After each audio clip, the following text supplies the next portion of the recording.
Good morning students, I am Vaishali Hazare. Today I am going to teach you lesson number 7, the administration of the Swaraj.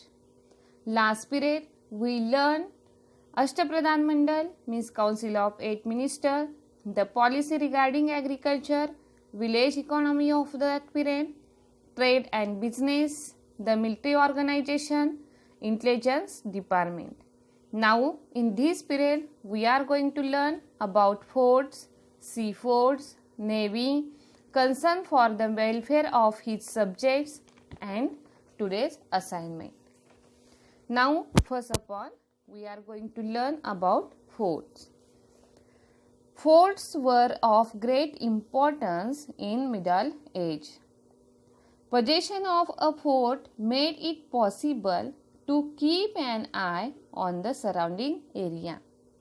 In case of foreign invasion, it was possible to protect the people taking shelter in the fort. It was possible to stock the fort with food grains, war materials, ammunition, and military garrisons. The importance of fort in the foundation of Swaraj is well stated in the Ajna Patra. This kingdom was created by the late rivers and exalted majesty forts alone. The description of the building of forts by Shivaji Maharaj in the treatise Buddha Bhushanam, composed by Chhatrapati Sambhaji Maharaj, is remarkable. It is as follows. Shivaji Maharaj built many impenetrable forts on the ridge of plateau in the Sahyadri mountain range in many places from Karnataka up to Belgaum. The intention behind it was to protect this earth. Under his successful leadership, these forts were built from the bank of the river Krishna up to the sea in all the four directions. In the Rairi fort, Raja Chhatrapati Shivaji Maharaj remained on the forefront among all kings and was victorious. There were about 300 forts in the Swaraj. Maharaj spent a considerable amount of money on the building and repair of these forts. He built hill forts like Pratapgarh, Pavangarh and Rajgarh.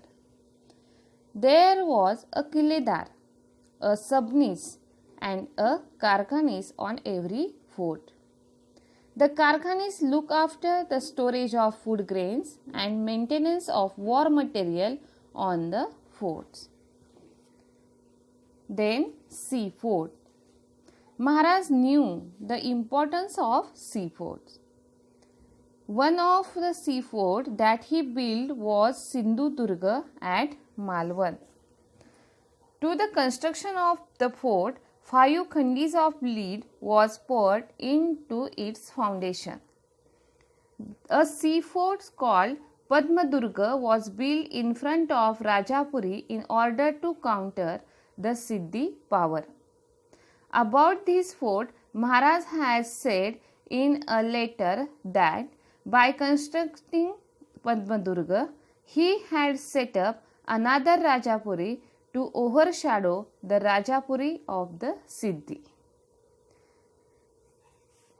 Now, Navy.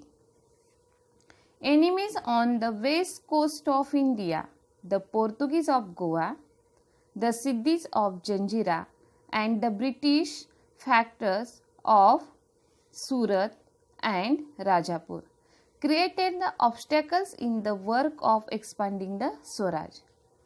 It was necessary to curb the activities of the enemies and to protect the west coast. Maharaj raised a navy. Navy consisted of 400 ships like Garab, Galbat and Pal, that like the battle ships. Ships were built at the creek of Kalyan Bhivandi Vijayadurga and Malwan. Mainak Bhandari and Daulat Khan were the chief naval commanders. Concern for the welfare of his subject.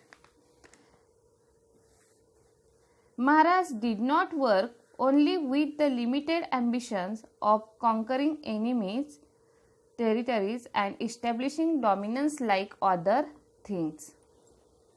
The main objective of Maharaj was to make his subjects independent. He was aware that for the subjects to enjoy freedom, disciplined administrations, comprehensive care of people, and protecting of conquered territories was necessary. Maharaj was a watchful administrator who cared for his people's welfare.